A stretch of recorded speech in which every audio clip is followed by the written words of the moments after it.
In December 2020, with no fans in arenas and lines of credit and loans to owners growing, NBA Commissioner Adam Silver said the league was taking a fresh look at the idea of expanding after nearly 2 decades.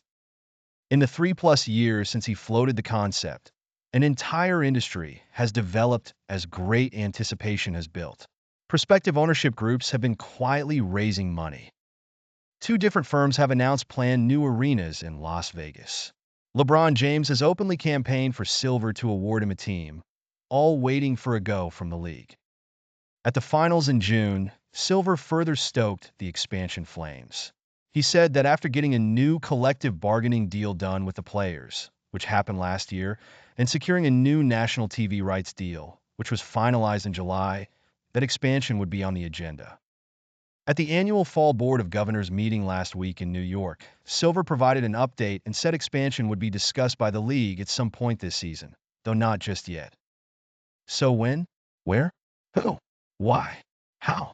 NBA insiders Tim Bontemps, Kevin Pelton, and Brian Windhorst share all the latest intel from conversations with sources in and around the NBA on how this complicated, league-altering process could play out. Jump to Seattle, Las Vegas, or Mexico City? Team owners? LeBron, Amazon execs in mixed changing of the conferences? When could the NBA actually have a new team or teams? It's a fluid and uncertain process. The NBA last announced expansion in 2002, and the Charlotte Bobcats started play in October 2004. But that turnaround isn't a fair comparison because the league didn't consider other cities and was replacing a relocated team, which allowed for a quick turnaround. With Silver not yet fully committing to expanding and keeping the timeline for even beginning the process undefined, both league sources and people who are working on forming bidding groups are targeting the 2027-28 season. Though starting in 2026 to 27 isn't impossible, it has become more unrealistic. That may seem long, especially for fans and cities waiting for a team. But the process will have several phases: deciding whether to expand, picking cities, selecting ownership groups in what could be an expansive bidding process, and allowing for the new team or teams to build up infrastructure. Why expand now?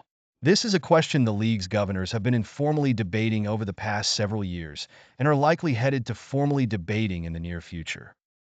The question of expansion is ultimately an economic one.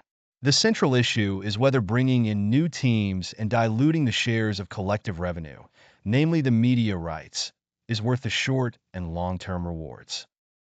Currently, all NBA teams own 3.3% of the league and share the billions in revenue accordingly.